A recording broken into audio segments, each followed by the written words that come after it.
Começo por relembrar a minha primeira intervenção na qualidade de deputada nesta Casa, há cerca de 2 anos, cujo teor mantém-se ainda atual e nos deve preocupar diariamente, enquanto deputados, membros deste órgão colegial. Referia-me então, senhoras e senhores deputados, à necessidade imperiosa de todos contribuirmos para a credibilização do exercício de cargos políticos para os quais fomos eleitos. É, pois, notório e do conhecimento geral o estado de resignação e de desconfiança que assombra o panorama político, designadamente os órgãos políticos e os seus membros.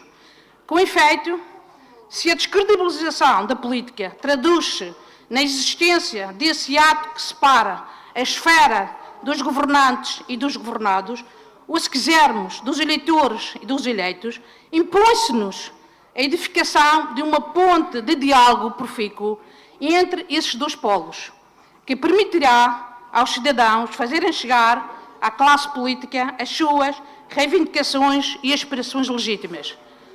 Como Vossas Excelências já perceberam, aquilo que tenho de fazer sempre que uso da palavra nesta Casa é para falar de assuntos que considero preocupantes. Alguns deles são delicados e requerem sensibilidade. E apesar de muitas vezes não serem questões da minha área profissional, são matérias da nossa área de atuação enquanto políticos e das quais não nos podemos divorciar. Acima de tudo, acredito que também a nossa função é alertar, esclarecer e mobilizar as pessoas, os partidos e a sociedade civil para outros temas que não apenas os da governação, pura e simples. Outros temas para além dos dinheiros públicos e da política partidária. Ou seja, a nossa função não se esgota nas políticas nem nas politiquices. Alguns chamam fracturantes aos temas que algumas vezes trago. Eu prefiro chamar-lhes temas preocupantes, em vez de meramente fracturantes. Em Portugal, a democracia e os direitos estão garantidos e fortemente consolidados. As pessoas já se esqueceram da ditadura ou da ausência de direitos de cidadania. No entanto, habituaram-se indevidamente a um Estado que funciona como pai e a uma Europa que funciona como aquele tio rico a quem recorremos quando nos falta o dinheiro. Portanto, pensarão alguns que já não vale a pena votar. O povo diz que os políticos são todos iguais, da mesma forma como acha que os direitos estão consolidados e são eternos. Mas não são, senhoras e senhores deputados. Nem os políticos são todos iguais, nem os políticos são todos iguais, porque os políticos são pessoas e as pessoas não são todas iguais. Da mesma forma, como os direitos não são eternos, eles devem ser usados, promovidos e defendidos todos os dias, para que não se percam nem fiquem em perigo. Mas aquilo que está em perigo nos dias de hoje é a própria democracia como a conhecemos. E o problema reside em 3 planos de atuação, em que a postura talvez não esteja a ser a mais adequada. A democracia, senhoras e senhores deputados, contém uma relação tripla, uma tripla relação fundamental: os cidadãos, os políticos e os jornalistas. Na democracia, a primeira responsabilidade é do cidadão. A sede do poder político reside no povo, nos cidadãos. Em democracia, o poder está nas pessoas. Porém, dá-se uma coisa curiosa. Os políticos são os primeiros a dizê-lo, mas as pessoas são as últimas a senti-lo. A segunda responsabilidade é a dos políticos. Ou seja, é nos políticos que fica depositada a confiança e a esperança de um povo. A sua atuação, seriedade e competência são fundamentais para manter bem acesa a chama da democracia. A terceira responsabilidade é da comunicação social. É dos jornalistas. Dizemos habitualmente que a imprensa é o quarto poder. Para mim, a imprensa é a terceira responsabilidade. A imprensa é o garante de um povo informado e de um político avaliado. Senhor Presidente, senhoras e senhores deputados, com a consolidação da democracia, os portugueses deixaram de ter a paz e a sua liberdade em risco.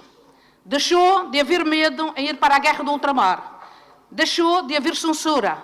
Deixou de haver limites ao pensamento e à ambição. Isso fortalece uma sociedade, é verdade, mas enfraquece o estado de vigilância permanente de qualquer democracia, que qualquer democracia deve ter. É que mesmo a mais sólida democracia enfrenta perigos e há sinais a que devemos estar atentos. Um deles é o clima hostil entre os políticos e a própria hostilidade da sociedade para com os políticos. Ou seja, por um lado, as pessoas rejeitam a linguagem entre os políticos, que atinge níveis, por vezes, inaceitáveis, de ofensa e de argumentação demagógica.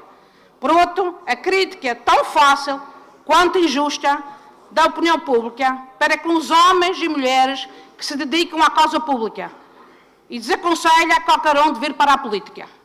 E estas duas realidades não estão separadas. O clima de violência verbal e de populismo argumentativo, que por vezes aqui temos neste Parlamento, incentiva ao clima de desrespeito para com as instituições que sentimos na rua. Quando aqui falamos, como falamos uns para os outros, incentivamos a que na rua se fale como se fala de nós.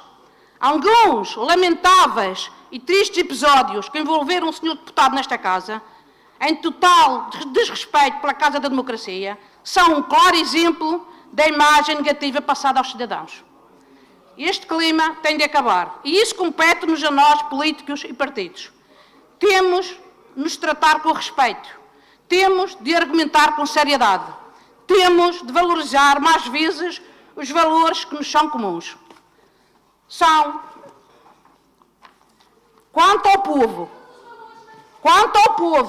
o povo também tem responsabilidade. A primeira de todas é não se desligarem da política. Quando as pessoas se desinteressam e deixam de estar atentas, começam a aparecer os oportunistas. Pessoas falsamente independentes, os populistas. Quando a falta de esperança se instala, aparecem aqueles que adoram o discurso das facilidades. Políticos que prometem o que não podem dar. Políticos que se aproveitam do voto pouco informado e até inconsciente.